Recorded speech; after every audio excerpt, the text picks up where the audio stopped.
Yeah, YouTubers, Tazman here, bringing you another episode of Fantasy Grounds Unity from the ground up. And in our last episode, we went over a couple more mods. I can't remember what they were. What were they called now? That's unimportant. I think it was the spells. Was it the spell list and the module expanded module window or something like that? Anyway, in this episode, we're going to show you another really cool module, and unlike the ones last week, this one is free. This one is called Death Indicators EX, and the way you can find it, it's not on the DM's Guild. You can go and type in your browser Fantasy Grounds Death Indicator, and you'll see this one right here that says Death Indicator EX 4.5 extension. Now, when you get there, you'll get a page that looks like this: Death Indicators EX 4.5 extension for Fantasy Grounds Unity. Lots of changes have been happening to it. It's pretty active still right now as far as development goes. And at the very bottom, you'll get these two things. You'll get the extension and you'll get the module. Now, once you download these, of course, you put the ext or extension file in your extensions directory. You'll stick the mod file in your modules directory. Now, when you load this up, you will not see a module in your modules library. And that's because this is, if we go into it real quick, if we go look at the contents of this, we will see that this simply contains the tokens for the death indicators. So as you can see, we have the thumbnail, the definition, and then we have the tokens, the tombstones and stuff. So you won't be able to find a death indicators inside your modules library. So anyway, once you've got that all loaded, you can come into your Fantasy Grounds, and this is what I was showing you in modules here. You will not see death if we type DEATH. So don't think it's not working, because that's not there. If you want to make sure the module is working properly, go to Assets, make sure you're on Tokens, click over once, and then as you can see here, I have Death Indicators, and here are all the tombstones. So if you've got that, then the module part is working properly. For the extension, it does have some settings. We're going to go in here real quick and we're going to talk about these. If we scroll down to the bottom, I'm not 100% sure it'll be at the bottom on yours, but there will be a section called Death Indicators GM. And there's various options you can set for this. Some of these are really cool and innovative.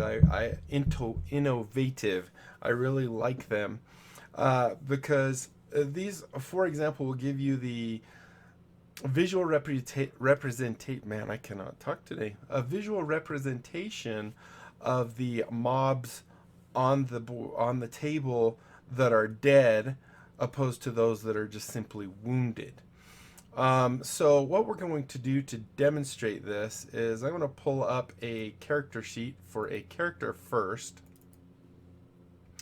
And the first thing you'll notice is up here in the portrait area, there's another little guy here. There's a death indicator. We can clear the death indicator, and then this will be the default death indicator. But you can set that simply by going where we were earlier, Assets, Death Indicators, and you can choose whichever death indicator you want for that character. For example, we want this one. We just drag it up there and drop it on top, and now we have that. You have these couple options where you can clear the death indicator. Most of these other things have nothing to do with that, just the death indicator one. I wonder, do you have to be over that? Like if I right click just anywhere? Yeah, you want to be over the death indicator. So anyway, you can add a death indicator, so if your character actually dies, a little tombstone will appear. Now, a death in D&D for a character is if you fail all 3 of your death saves. Otherwise, you're just unconscious and bleeding out or something. So we're going to talk about that in a minute. Now, one of the really cool things about this is you can actually set it up like, let's do it this way real quick. Let's add our player to the combat tracker real quick. Let's add good old Crystal there. And let's go grab our friendly neighborhood orc that we've been using the last couple videos. So under uncategorized, we have our orc. And some of the big changes actually happen to the character sheet for the NPC. If we go click on that, we'll see we don't have a death indicator up here. However, we do have this option down here that says important NPC. Now what this is this says when this NPC dies, don't mark them as dead, mark them as unconscious, and allow them to have death saving throws. So you can actually have your NPCs or your mobs or whatever, they can have their own death saving throws, fells, and saves. And once again, you can do the same thing here. We can go into assets, override, probably should have kept that up, death indicators, and let's give him a rip. So we just put that right there. Once again, we can right click on that, clear the death indicator if we want. But anyway, now that we have these set up, when these characters die, instead of going completely dead, this is an important NPC. So this might be someone that you want to maybe hang on, or you want them to be able to do death saving throws before they're completely dead or something like that. Now, one thing you'll notice here is you get this little shield when you check this. This shield is telling you quickly in the combat tracker, this is an important NPC. He's the boss of the orcs, you know.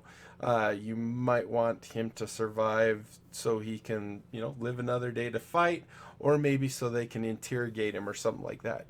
You could also use this same type of thing where someone is attacking a specific mob and they say, I'm just doing non-lethal damage. Then you could come in here, also mark important NPC, and instead of killing him with a gravestone, it would kill him with blood splots. And then if he fails all the death saves, then of course he will get the gravestone. So let's go ahead and talk about these options. If we come into here, oops, I want this one.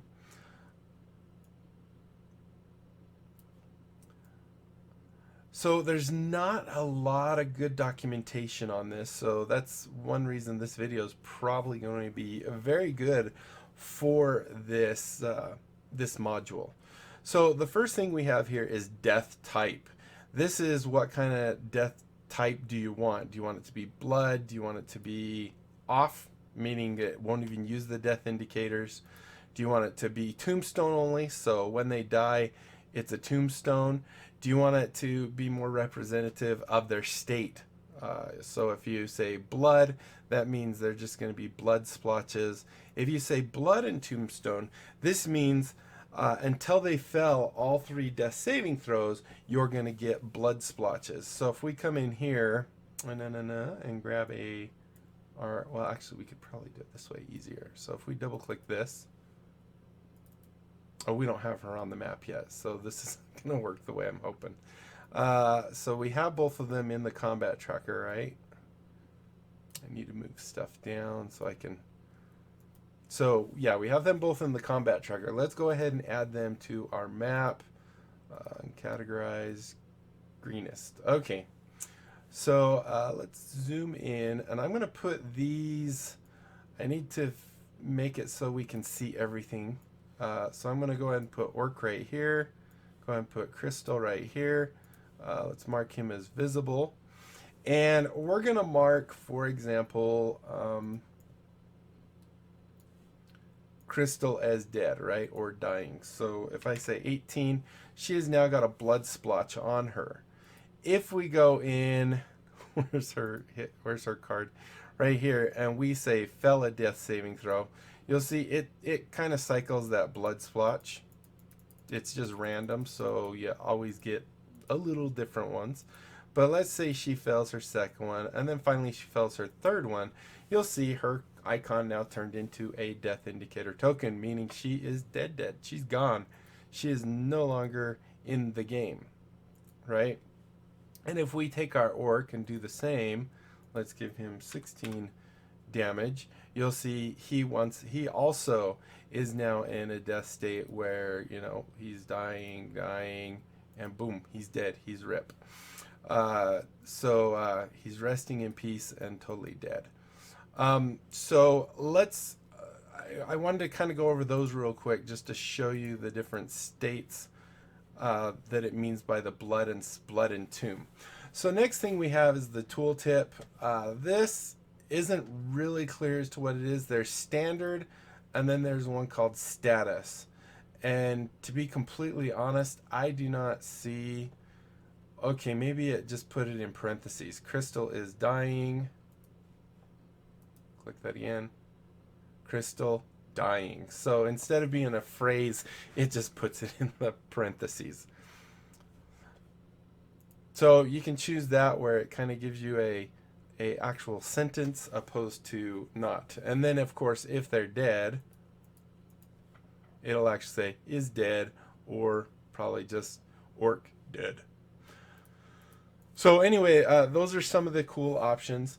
Now, if we come down here, with NPCs, you have auto death rolls. This is your death saving throw. So this means every time it's his turn, it will automatically roll his death saving throw. So if we come in here, and since both of them they're dead, there's also, just since we're here, might as well say auto death rolls for PCs. I have that one off. So if we go here and we watch the death saves on both of these, we should see on his turn, did it do it? Not yet. Okay, so let's go ahead and we'll go through a round. So it didn't do it on her, and now it's doing it on the orc. As you can see, it did it on the orc. He failed one because he rolled low. I didn't see it, but can I scroll it? Nope, of course not. And then if we go again, there's a death saving throw on him. The reason this keeps shuffling is because I have the option to roll initiative on each round. I think that's a much cooler way to do it. And since you can do that really easy in here, it's pretty easy. So I think he rolled a nat 20 because he actually got 2 saves. Can we scroll this up? Death success. Death success. Yeah, I'm not sure.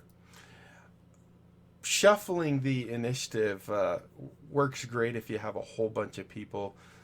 It's kind of less awesome if you don't. So now it's Crystal's turn, and there we go. There's his next death saving throw, and it looks like he's saved. So now he is now marked as a band-aid, which means he's stable. He's unconscious. That actually I didn't know 100% was going to happen. So now he's no longer dead. So if we keep scrolling, you'll see that Crystal's still getting the blood changing, but the orc is not. Yeah. So anyway, he's now stable. So if we wanted to bring our orc up, we could actually come in here and say he is no longer unconscious, and he is actually up with 1 hit point. We could give him 15, which puts him in bad position, but he's not dead, right? So anyway, that is that. So let's go down the rest of these things. The auto death rolls is on both of them. That's why I wanted to point that out. Auto death rolls. Then we have the death saving throws. This part right here says if you're an important NPC, yes, you do death saving throws. If you're not an important NPC, nope, you just die, right? The next option is off, meaning that when you die, you're just dead, meaning there is no important NPCs.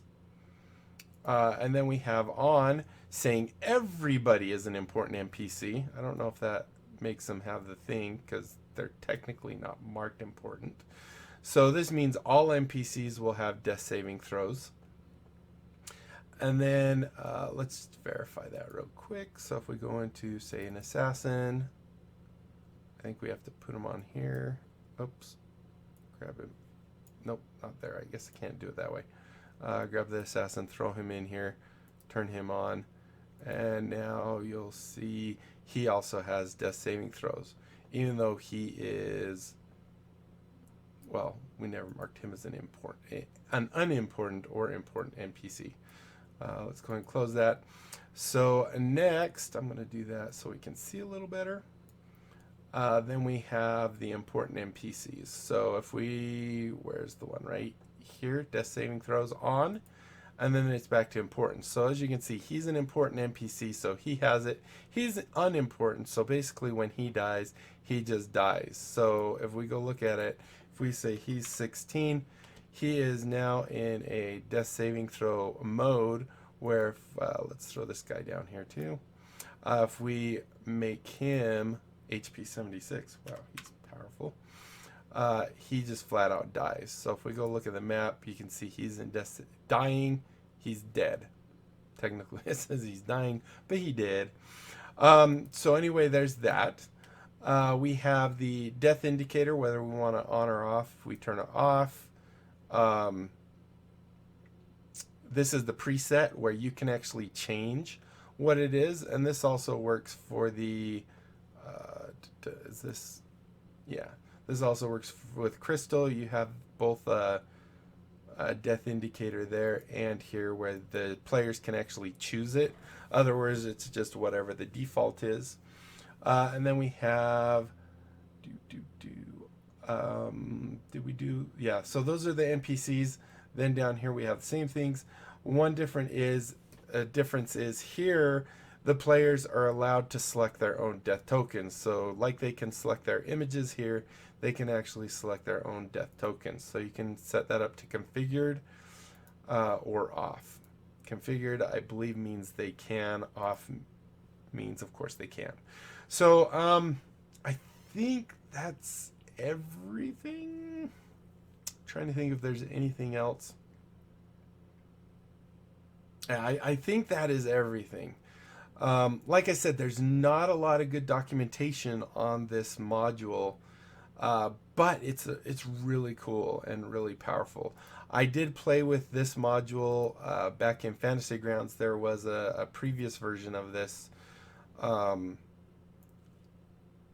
that was released for Classic, and I did have it on that, and I played with it and used it quite a bit in some of my campaigns, and I think it added a certain flavor. Mostly I used it just so I could mark some of the mobs as important, so they wouldn't actually just flat out die. If we set him back to 0 and 0.